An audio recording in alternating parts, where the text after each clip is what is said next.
Konbanwa yokoso. Konya wa Nihon de okota iksu ka no oroshi. Hanashi ni tsuite hanamashimasu.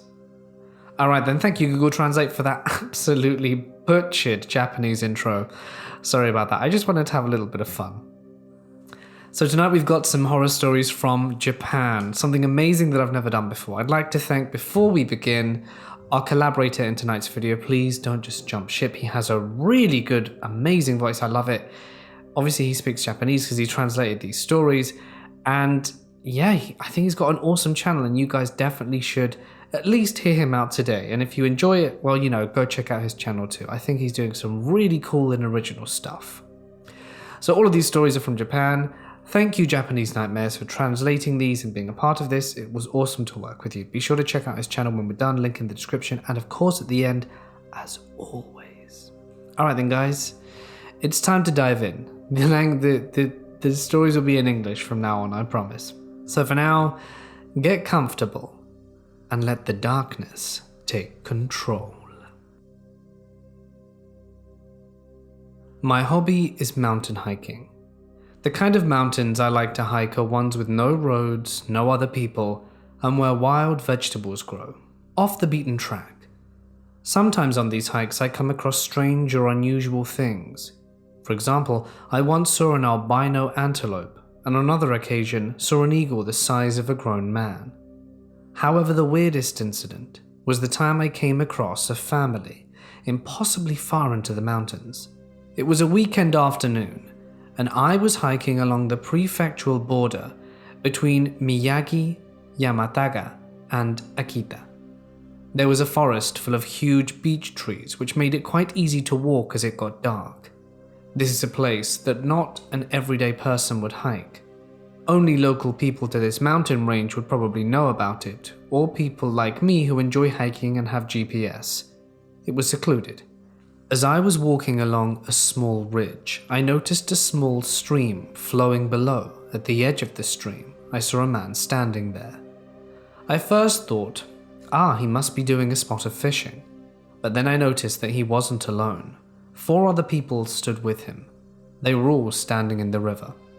I couldn't see clearly because I must have been about 100 meters away, but I was sure that there were 4 people standing there. 2 appeared to be children. I didn't know why, but I thought they might be on the verge of committing a family suicide. I mean, to come all the way out here to this secluded mountain river alone, so close to dark. If that was the case, I planned to intervene and talk them out of it. I hoped that wouldn't be the case, but either way, I was interested in finding out what was going on, so I used my binoculars to take a closer look. Just as I thought, 4 people facing away from me. 2 children and 2 adults. I watched for a moment, waiting for them to turn my way so I could catch a glimpse of their faces, but they didn't move at all. I must have been watching them for 5 minutes, and yet they didn't move. Then it dawned on me. They're mannequins. Someone must have put them here as a prank or as a trap. I decided to go in for a closer look, since my first thought was to check on the family anyway. I quietly crept closer and didn't want to be noticed. In my mind, I was planning my escape route. Jumping in the river itself crossed my mind if something terrible were to occur. As I drew closer, my predictions came true. There were 4 mannequins before me, 2 adults and 2 children, all dressed up out here in the middle of nowhere. I was disgusted. My body shivered. I couldn't think logically why they would be here. I thought to myself, whoever did this must not be right in the head. I was now close enough to see the details on the mannequin. Each one had a name printed on its front. Each mannequin was peppered with small holes like bullet holes, like a shotgun bullet trail. The pièce de résistance was a broken box cutter blade sticking out of one of the child mannequins' backs. That was enough for me. I was terrified and began to make it back down the mountain, and even as I write this now, I'm shivering. Those creepy mannequin dolls with marks up and down them. Someone carried them all over there to do whatever they did to them, but why? These were not light mannequins either. They were bulky, heavy wooden ones. If I had to carry them myself, I would have to have stopped for a while to take a rest, but there were 4 of them. Must have taken forever to get there. This all happened 2 years ago. I guess they're still there. This happened when I was a high school student, during summer vacation. My friends and I wanted to make some memories, so we decided to have a barbecue. We set up our barbecue in a field. One of my friends said that there was an abandoned hospital nearby. Because I had never gone ghost hunting or anything like that, I was up for checking out the abandoned hospital. We were all pumped up for some late-night urban exploration. We decided to inspect the hospital at around 11 p.m. I don't know how long ago the hospital was built, but it was really old. It was crumbling down in places. We approached the entrance, and my friend said, "Guys, it's easy if we go in as a big group, but that's boring. So let's split up." So we split up into smaller groups of 3. The first group were ready to go in. And then after a little while, the second group was set to go in. I was in the first group. The atmosphere, even in the entrance, was so heavy. Do you know what I mean? My heart was thundering in my chest. However, the doors were locked. I thought that maybe we could break down the door if we tried, but the other lads didn't fancy it. I decided to look around the perimeter for a weak spot to gain access. I found that one of the walls had collapsed around the back. I could see inside. I let the others know, and we decided to go in through there. We were in. It was humid in there. The air was moist and damp. There wasn't the usual stuff you would expect in an abandoned hospital. There were no syringes, patient charts, or doctor equipment. The walls were just covered in mad scribblings. They didn't make much sense. There were beds, and something was placed on top of one of the beds. Some twisted shape beneath a black cloth. It creeped me out. And there were these origami cranes strewn around the place. I thought about why they might be there. Maybe someone put them there for some reason I don't understand. Really weird. We crept through the hallway until we came to a room with a closed door. I pushed it open, and that's when we saw it. A doll in front of something like an altar, like a crude offering. The doll was quite big. It was tattered and raggedy. We went closer to it. None of us wanted to be the first person to say, "Let's go." But I could tell my friends wanted to get out of there, just as much as I did, and as quickly as possible. There was a cup in front of the doll. There were 2 leaves in the cup. There was a green plate with something black on it. I looked into that doll's eyes, and in that moment, I was terrified. I had to get out of there immediately. We went back to the barbecue area and started to pack our things away. I called one of my friends in the second group to see how they were getting on. Back at the barbecue, my friends and I didn't say anything for a while, until one of them said, "That altar was really messed up." "I hated that doll. It gave me such a weird feeling," I replied. "Was it an offering of some kind?" We all saw the doll in the first group, but no one in the second group saw the doll. Perhaps there were other things in there like that.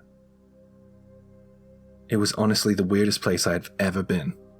By the next week, all 3 of us who had seen the doll had ended up with an injury.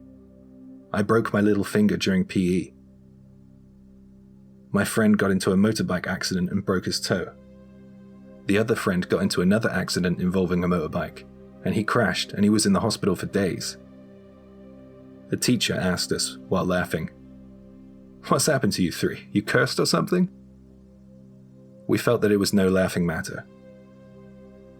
Even to this day, that abandoned hospital still stands. It hasn't been demolished yet, but a sign that reads, "Keep out," has been put up, and a large metal fence surrounds it. Don't go looking for it. Don't go in there. This happened when I was 25. I'm a female and had been dating a guy for about a year. Things were going great, and he asked me to meet his parents and invited me to have dinner at their family home. It was at his parents' house, where something unimaginable happened. My boyfriend was from the countryside, and his family still lives there. From where I lived, it took 3 hours to arrive by car. When I finally got to meet them, my boyfriend's attitude towards me changed dramatically, and it really surprised me. He was usually quite the gentleman, but in front of his parents he addressed me with such terms like you and oi. It was downright rude. He'd shout at me using these words like he was commanding me or something. He'd never treated me like this before, but since I was in his parents' home, I would put up with it and gave him the benefit of the doubt. I mean, what else could I have done? I didn't want to make a scene and embarrass him. I could see where he got it from. His dad was throwing his weight around and bossing everyone. His father shouted commands at his mum when she was doing something not quite to his liking, and it was pretty harsh. I looked over at her and she just kept her head down and did what she was told, like this was totally normal. His family were giving off some seriously suspicious vibes, and I was starting to regret coming here at all. It felt so awkward and intimidating. At dinner, his father stared at me and said, "When you get married, you will live here." It caught me off guard. It wasn't a question. It wasn't a joke. It was a demand. I just focused on cutting up my food and waiting for my boyfriend to speak up for me, but he never did. So eventually I said, "Well, I haven't made any decisions about that yet." His dad glared at me. He looked so angry. "If you marry my son, you live here. Got it?" I couldn't believe it. He shouted at me, a guest. I stared at my boyfriend. He must have felt my eyes pleading with him for some sort of help or defense, but he was just as silent as his mother.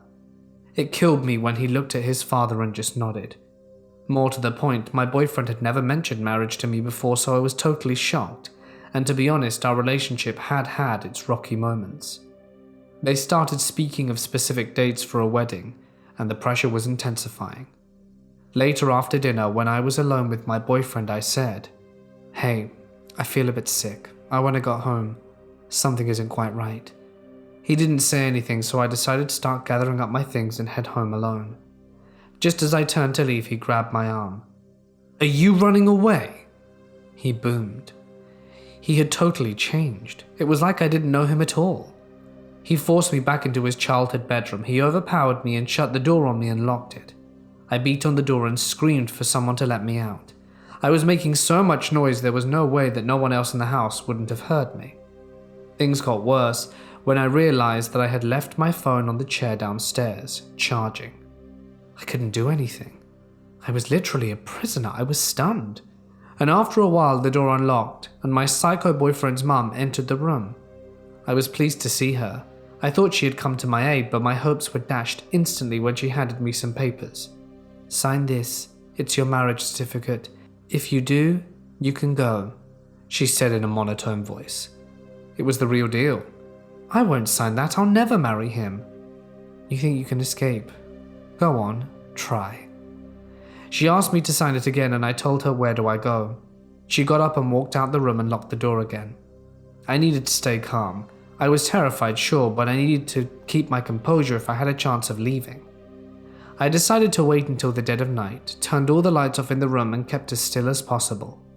Before shutting off all the lights, I figured the window would be my best and only option for escape. I would have to deal with injury if it happened. I opened the window and managed to climb down onto the porch roof silently. It was amazing. I walked all the night and reached the nearest train station. Fearing for my safety, I looked over my shoulder for that crazy mother and father.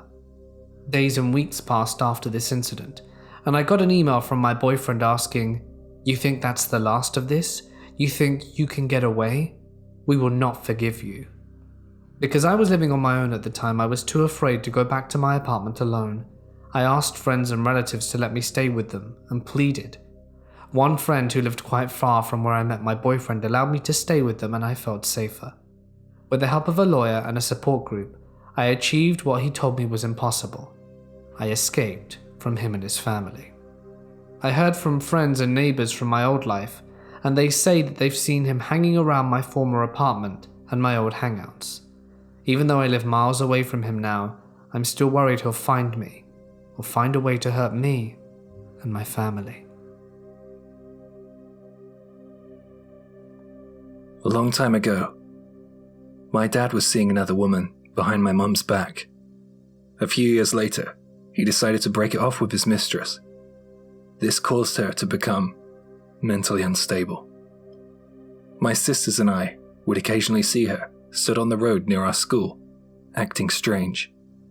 She frightened us. My sisters were able to ignore her with ease, but I somehow felt sorry for her. She spoke to me occasionally, and when my sisters weren't there, I would always reply. After a while, she would say things like, "You're such a good girl. You're the best out of your sisters." One day, to my surprise, she gave me a Jenny doll. I was overjoyed. Since I am the youngest of my siblings, I would always get their hand-me-downs. I never had something new, something of my very own. Now this wasn't some old tattered doll, no. This was a brand new Jenny doll, just for me. I didn't want my sisters to get their hands on my new doll and take her for their own. Furthermore, I was sure that they would tell on me and Mum and Dad would take Jenny away. I decided not to tell them about the doll. But because my father's mistress was mentally unstable, she didn't really care what kind of trouble she caused me. She became obsessive. She tried to give me a huge amount of Jenny products. A hair salon, a playhouse, 7 more Jenny dolls. Every day she would be waiting for me on the way to school. It was all too much, and her behavior scared me. So I began to avoid her. I changed my route. After a while, she stopped waiting for me on the way to school. And eventually, I went back to walking my usual route to school again. I was happy. But one morning, I saw her again. I didn't feel the usual kindness she had projected before. Something had changed. She was very calm and still. Totally the opposite of how she had been before. Her face was pale, and her smile was now thin. I couldn't really see much of her face, as it was hidden beneath the brim of her big hat and sunglasses. She was carrying 2 huge overnight bags by her side. In one of the bags, a box was poking out, somewhat intentionally. Immediately I recognized the box's shape. I was sure that it was a Jenny doll box. "I have to go away. I'm going far away. Please accept this as a parting gift," she said as she offered the box to me. It was a Jenny doll, one that I hadn't seen before. It was a Jenny with long black hair. I hurried along to school. I was so eager to show everyone my rare new Jenny. Honestly, I couldn't wait to start boasting. Some horrid boy snatched the box from me at school. He tore it open and pulled my new rare Jenny's head off. I was mortified. Some of the girls at school managed to get Jenny back from the boy and they returned her to me.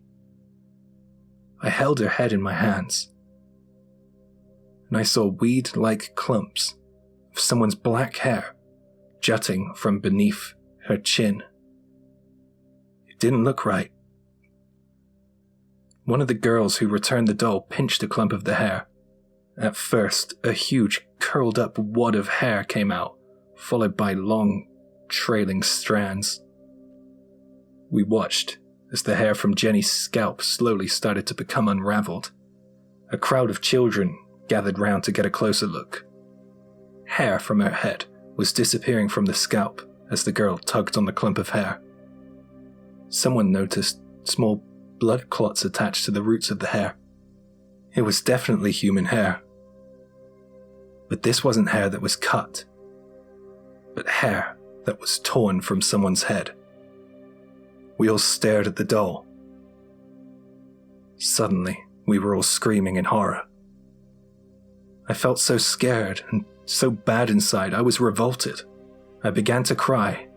Others around me were crying too, even the boy who ripped Jenny's head off. We were inconsolable. The teachers had to cancel our following lesson. The teachers called an assembly, and we were all given a serious talk about that incident. We were reminded of the importance of not receiving gifts from strangers, and to be aware of perverts. I was made to state before my teachers and my parents, who were called in from work, I will not take things from strangers, and I will be careful of perverts. Neither my parents nor teachers would say that the pervert was my father's ex-mistress. It was just a word used to distance us all from my father's personal situation. To this day, whenever I see a Jenny doll, I feel sick and frightened, especially the new ones with black hair. When I was at university, I had a good friend who was really good looking, but she never had a boyfriend or showed any interest in men. I was very curious about this, so I asked her the reason why I never saw her with a boyfriend. She said there were 2 reasons. She told me she had a boyfriend in high school who became obsessed with her. When she couldn't take it any longer, she spoke to him about mutually ending the relationship. He exploded with rage and attacked her. The second reason, before university she commuted to school on the train. One day she found something in her bag, a mysterious sealed envelope. She guessed that someone slipped it into her bag aboard the crowded train. The letter was very simple and only said a few words. Love at first sight. It was a creepy kind of love letter. It wasn't addressed to her, it didn't have her name written on it. The envelope just creeped her out. Thereafter, she found a new letter in her bag each week. She said she did nothing to encourage these letters. Since this freaked her out, she stopped traveling to school on train. A few days after, she received a phone call from a number she didn't recognize. Oh God, she thought, this is freaky. She didn't answer the call but saved the number as stalker. A few days passed, and she set up an answer phone to see if the stalker would leave a message, and she was surprised that they did. Her hands were shaking when she listened. Why did you go away? Why did you leave me? She said that she began to develop a fear of leaving the house and a fear of men.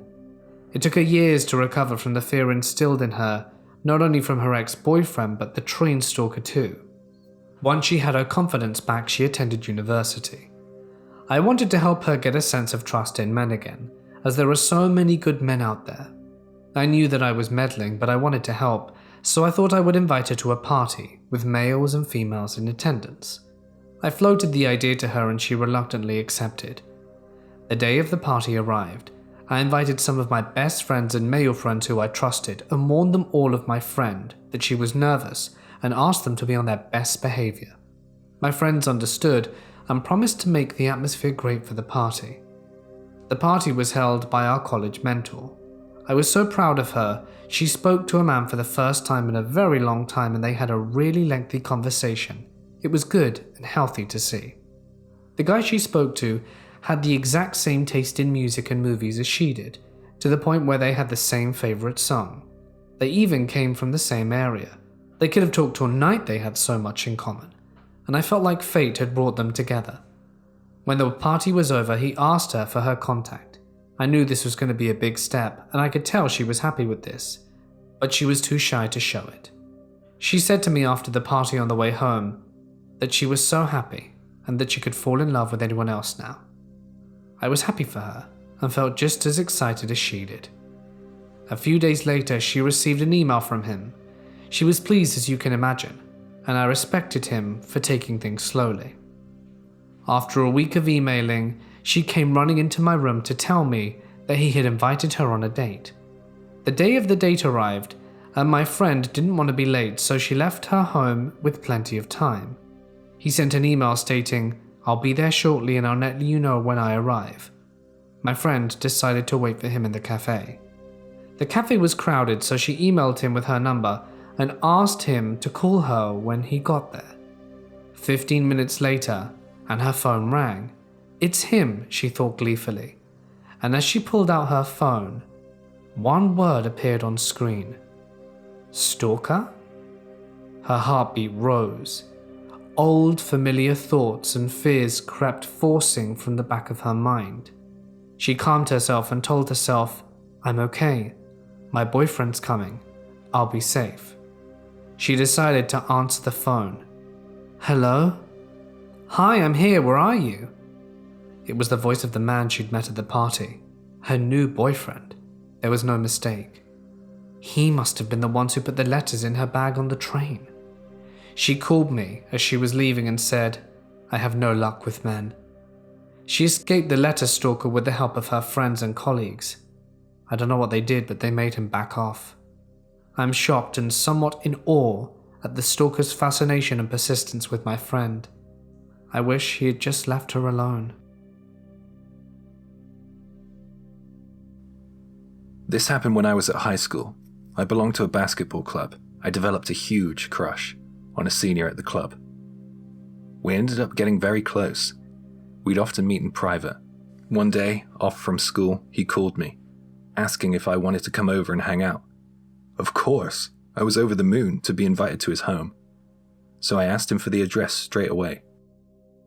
I'm actually outside your house, so why don't you come out and I'll just take you there. I went outside as quickly as I could. There was a car waiting outside our family home. There was some weird guy I hadn't seen before, sat with my crush in the car. I got in the car and he spun around and said to me, "Let's go have some fun." And with that, we pulled away. I wondered where the hell we were going, or what we were going to do, as the car rumbled through the countryside roads. The car suddenly stopped and my crush blurted out, I have something I really have to do. I'll be back as soon as I can." And then he left me. Oh my God, why are you leaving now? I thought, but I trusted him to be right back just as he said. I felt lost and confused, but I just tried to enjoy the drive. After a while, the car stopped and we arrived at a house. I knew it wasn't my crush's, as the nameplate outside was different. The guy in the car then asked, "Why don't we go in and have a drink while we wait?" I felt obliged to accept this offer, since he was friends with my crush, and I didn't want to look bad. When we got inside, something was wrong. I was getting a very bad vibe. Loads of my new acquaintances' friends were sat around a table. It really freaked me out. Why was I brought here? I wondered. The people there were being nice to me there. Before long, night came. I had mentioned a few times my desire to go home before it got too late, yet no one batted an eyelid to this request. I really started to worry now, so I kept saying, "I want to go home soon." I had an incoming call from my mum. One of the guys there went crazy at me when I excused myself to answer it. He snatched the phone out of my hand. This was no longer a friendly or normal situation. The man who took my phone told me I wouldn't be going anywhere. I judged the situation as best I could and came to the conclusion that I had been sold by my crush to these strange men. Perhaps they were small-time yakuza or something. It seemed as if I would be spending the night here. Possibly longer. My heart ached. I just wanted to see my parents again. It's a feeling I wouldn't wish on my worst enemies. Before I knew it, I was bawling my eyes out. They put me in another room and told me to sleep. I tried to think on my feet. I opened the door as quietly as I could. I listened to the men's conversations. It went something like this. "Will we get a good price for her from them?" "The poor thing. It's fine." I couldn't believe I was listening to them discussing my future. I pretended to sleep in the bed. I couldn't do anything else. I resigned myself to my fate. I had come to terms with the idea that I wouldn't see my parents or friends ever again. I tried to prepare myself psychologically for whatever would happen next. After a sleepless night, I saw the early light of morning. I needed the bathroom, so I opened the bedroom door and went in search. My heart was pounding. On the way, I bumped into one of those men. "I don't want to do this, but if you try to escape or go somewhere I can't see you, then He trailed off. "I won't try and escape," I whimpered. I apologized from the bottom of my heart to my parents. My life in abduction went on this way for about a week, until one night I was forcibly woken from my sleep, dragged out to a car so violently by the man who picked me up originally. I was pushed in, the engine started, and we pulled away.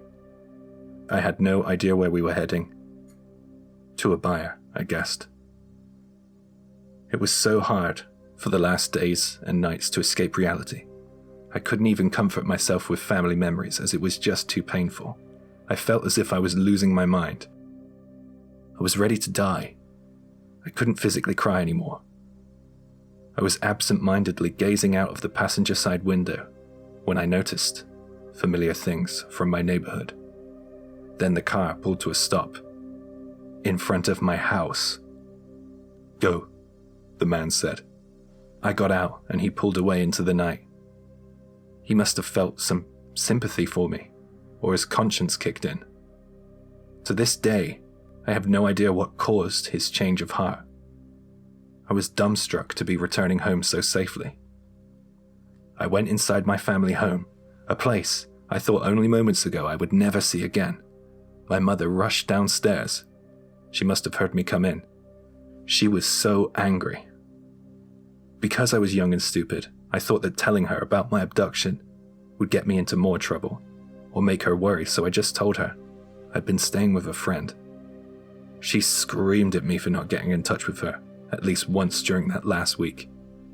My mother still doesn't know what happened, and it's 10 years later.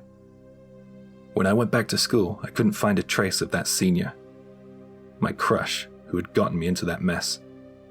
He must have left town before handing me over to those guys. I hope he can't sleep at night. I hope he's tormented and tortured by his guilt. It was a truly terrifying event, but I'm lucky to say that I live very well these days, and I live happily. I'm going to warn you now. If you're easily triggered, please consider stopping here.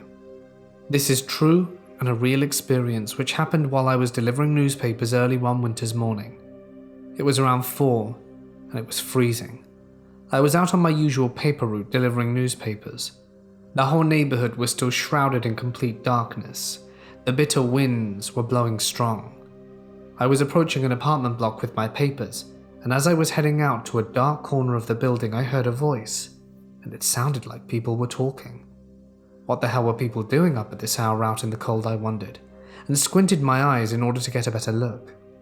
As I drew closer, I saw there was a woman doubled over and crouching in the hallway before me. Instantly I knew something was wrong. As I got closer, I noticed that all the woman was wearing was her underwear. Why was she out here in the freezing midwinter morning alone with no clothes on? She was shivering. I went over to her and asked her what happened, if she was okay or if she needed any help, but she wouldn't reply. I couldn't stand to see her like that. Before long she would freeze. Her lips were already beginning to turn blue. I took my coat off and tried to put it around the woman, and she pleaded with me not to give her the coat and tried to push it off. She muttered something about if her husband saw her with the coat, she'd be in trouble. In that moment, I knew I had to do something. I suspected domestic violence and I called the police. While I waited for the cops to arrive, I waited with the woman by her front door. She still wouldn't say a word. I didn't know how long she'd been out there. It was truly sad and haunting to see that woman alone in her underwear on a dark, cold winter morning. While we were waiting for the police, her front door burst open, her husband came rushing out, and he started shouting at her. She cowered as he threw a punch at her, and I obviously intervened, and thankfully I was strong enough to protect her until the police arrived. The woman broke down, told them that this wasn't the first time that he had forced her onto the cold in just her underwear. So it seems like this kind of thing happened all the time, which made me sick to my stomach. I've always tried to see the best in people, but this incident rocked my confidence in human beings being decent. I mean, to throw your half-naked wife out into the cold. Humans are the worst. This terrible thing happened about 15 years ago. I was 20 years old and living alone. I came home from work, checked the post as I usually do, and found a sealed letter. It was a blank envelope. Inside there were 2 tickets to a concert and a letter. A love letter. The writer's feelings for me were quite clear. It went something like this. Let's meet at the concert. I'll keep my identity hidden until we meet. I'm sure you'll be surprised. I'm someone you know. I had a boyfriend at the time, and I had no idea who wrote that. I thought for a moment that I won a competition or something. I remembered that I entered one. But then I remembered that I had entered that competition only this morning, so there's no way that the tickets could be in my letterbox by the evening. Something wasn't right, so I didn't go to the concert. I thought that if it truly is someone that I know, as soon as they reveal themselves to me, then I'd apologize, and I'm sure if they are a decent and kind person, they'd understand my caution. The day after the concert, I found a threatening-looking letter stuffed into my letterbox. Why didn't you come? You idiot. Don't pretend like you aren't interested. This is BS. The first letter was gentlemanly in a sense, but this was the complete opposite. Back then, mobile phones weren't so common. As soon as I returned home from work, the moment I closed my front door, my home phone rang. I picked it up and the other party hung up. This happened often. I didn't get a call or letter every single day. It was irregular. I would get 1 a week, and then the next week I'd get 3 or 4. This kind of thing went on for about 3 months. It was so creepy that I ended up moving away. Finally, peace.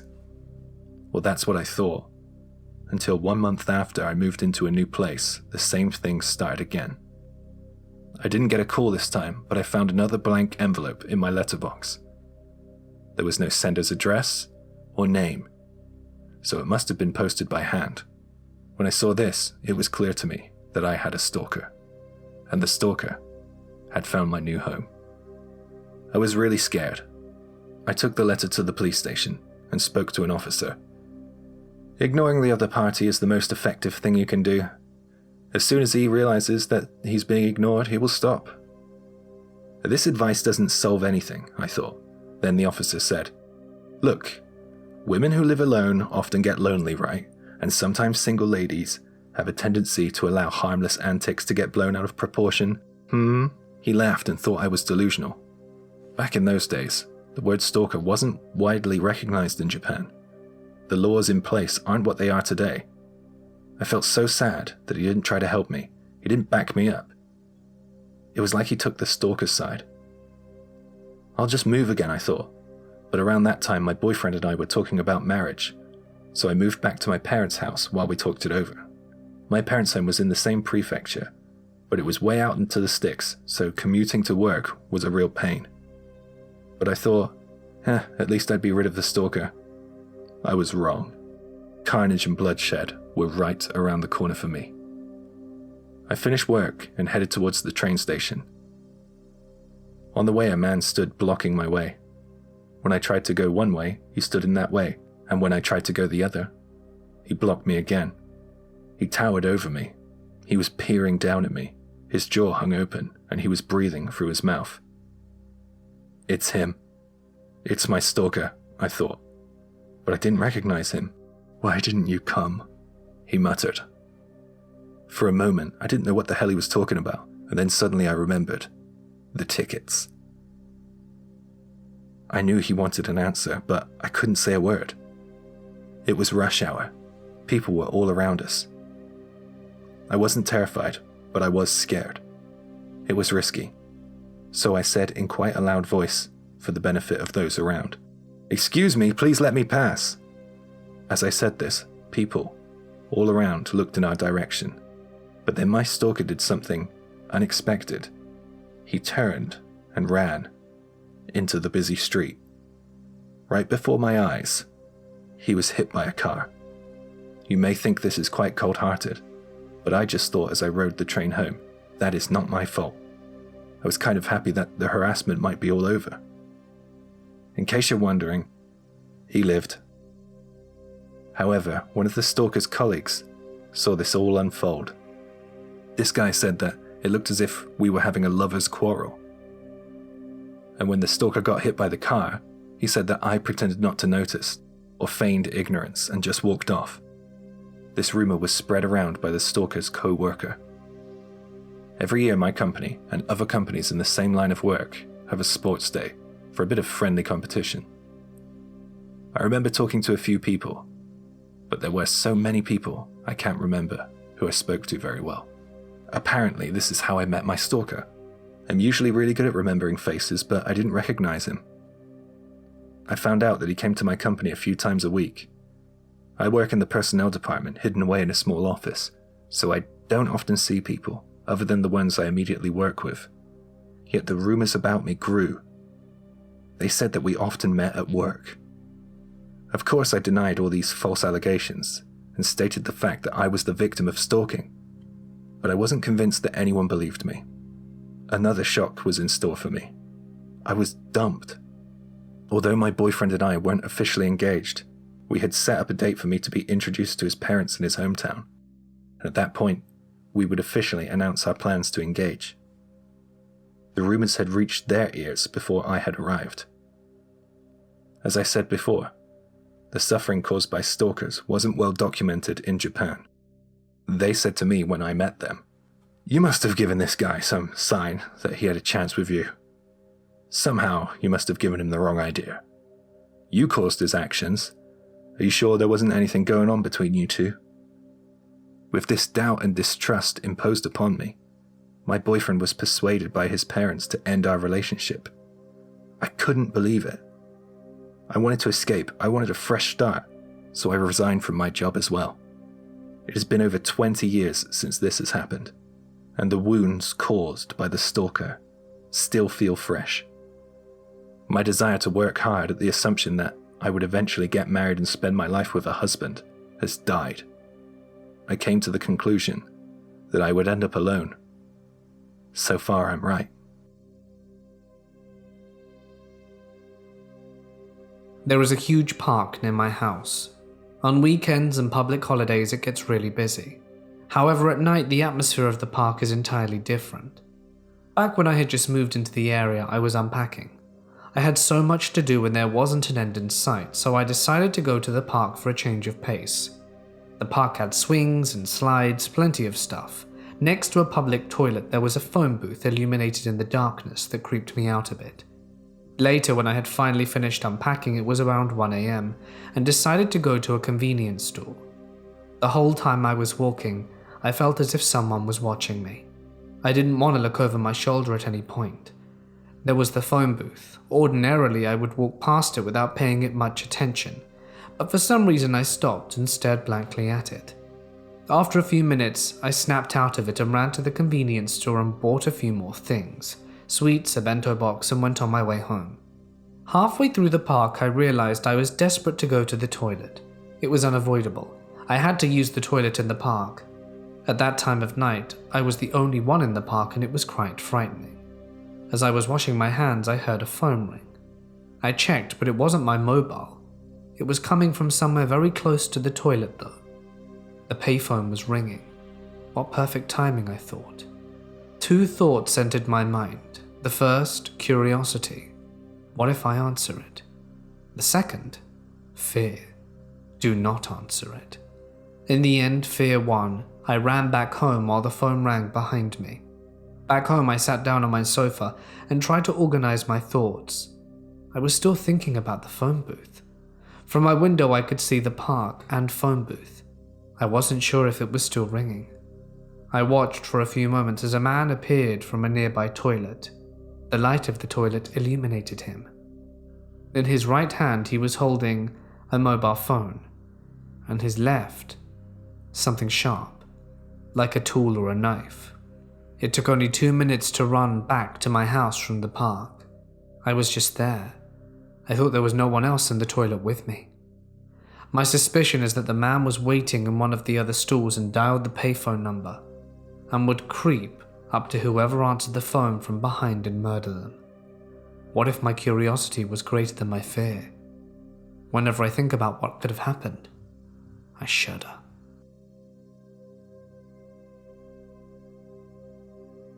Last winter, my girlfriend and I had a huge argument while we were driving home late night in the mountainside. She kicked me out of the car and left me there. I thought that she'd come back soon, but she didn't. And to top it off, I realized I left my phone in her car. It was the dead of night, not a single car passed by, so the only option I had was to walk home. I was so annoyed. As I knew where I was on the mountainside, I decided to use a shortcut instead of the road my girlfriend and I drove up on. The grass was long on this road, but I could tell that a car had driven down here recently. Some of the grass was flat. This shortcut probably doesn't get used so much, so I found it a bit strange. It was a hard walk. I was cold and frightened. I wanted to quit. It was horrible. It was late at night and the hillside was so dark, I couldn't really see where I was walking. Then I saw a light. A small family car was approaching. It was behind me. Its bright light shining past me. The car's headlights were warm on my back. Was it running out of gas? Well, whatever. For the time being, I thought I'd at least ask to borrow their phone. I stepped into the middle of the grass road and called out, excuse me. I regretted this idea almost instantly. Without thought, I had plunged myself into potential danger. I had no idea who was in the car or what they were doing in the mountain woods so late at night. "What's wrong?" a woman's voice called out from the car. I explained the situation and I asked if I could borrow her phone. "We're out of the service area," she replied very calmly. With that said, I decided that I wanted to get the hell away from her. "Well, I better get going then," I said while I turned to leave. "Please help me." By saying these few words, it ensured my escape was impossible. "Help me dig a hole. If you help me, just for a moment, after we're done, I'll take you anywhere you want to go." As she said this, her right hand was idly making scooping gestures above her head, as if to cover it. Swinging her hand in that pendulum style made me wonder if I were to refuse, what might happen. I frantically dug a hole with the shovel she supplied. While I was digging, the woman watched and talked to me. I can't remember most of the conversation. Doesn't make any difference now. She seemed to like talking. She was asking me all kinds of questions about myself. I thought it would be a bad idea to give her the correct answers, so I just made them up as I went along. Finally, I finished digging the hole. She went to her car and brought back a bag. I thought I was about to see a corpse, but I was wrong. The bag was overflowing with hair. Too much hair for one person. Are you a hairdresser?" I asked nervously. There was no reply, just silence. It was terrifying. She brought lots of items from the car and threw them into the hole that I had dug. There were children's toys, clothes, etc. The last item was a cooler. I was terrified that there might be something in there. A child. My heart started pounding in my chest. By the end of it all, I didn't know what to think. She gave me a ride home, as promised, and it was finished. I began to forget about the incident over time, but this year, I found a paper bag in front of my house. I looked inside, and it was full of hair. I remembered the incident on the mountain and wondered if this could be a coincidence. Surely not. It had to be related. I decided to tell my good friend about the situation, and my story certainly sparked his curiosity. "Well, let's go there and dig up what you two buried," he asked. "To be honest, I want nothing to do with those bags of hair," I replied. But he said, Why don't you just tell me where the place is then, and I'll go do it myself? And he kept asking and talking about it at work, again and again. It got to the point where I ended up going with him. I didn't want to though, but I felt he shouldn't go alone. One day after work, we headed towards the mountains, and he decided to invite another work friend too. Us three drove up the mountain road. There was a chain sectioning off the grass road I had walked down, and my friend got out of the car and unhooked it. The grass had grown a lot since last year. It bent beneath the wheels of the car. It was like we were surfing. I couldn't quite remember where the hole was, since it had overgrown now. I thought because of this, my friends would just give up searching for the hole. Nope. So I thought I'd just say, "Oh, here's the hole," in the hope of us digging there, finding nothing, and then we would all go home and it would all be over. But then it occurred to me that anyone would be able to notice the difference between a place that had been dug up. The grass would obviously be shorter, and the soil would probably be a different color too. "Here it is," my friend said with glee. "Park up, shine the headlights in this direction. Let's dig it up, fast," my friend shouted. I wanted to go home quickly, so I didn't protest. I just helped them. With us three men digging, we were able to unearth the things that the woman had thrown away quite quickly. When I helped her bury all that stuff from her car, it was dark and I couldn't see it very well. There were a lot more things than I could remember in the hole. And there was the thing I was the most worried about. The cooler box. My friend wrenched it open. Black water splashed out. My friend dropped it, and all the black water sloshed out into the grass. "What the hell?" my friend said. "I was expecting a body," my friend's friend said. "This isn't a novel, this is reality," I told him. We filled in the hole and went back down the mountain. On the way back, my friend suddenly started to scream and shout about his hand. He said it felt as if his hand was burning. When he opened the cooler, that black water splashed on his hand. We rushed him to the closest hospital. We got his hand examined and the doctor told us that he had suffered a corrosive burn. He got treated for it and we were all relieved. But in the end, I still don't have the answer of why those things were buried out there in the mountains. The mystery remains a mystery. Nothing was resolved. I guess that's the end of it. I hope so. Thank you all so much for listening. I am really happy to share some creepy stories that you might not have heard. These Japanese stories were translated by myself, and you can find more on my channel, so please consider subscribing if you enjoyed this. I like to think that you will find stories that you probably haven't heard before there. I like to try different types of stories between human horror and the unknown. I'm always interested and open to suggestions, and I love chatting in the comments. Big thank you to Mortis Media. It's been an absolute pleasure to work with you, as well as being introduced to your audience. Thank you all.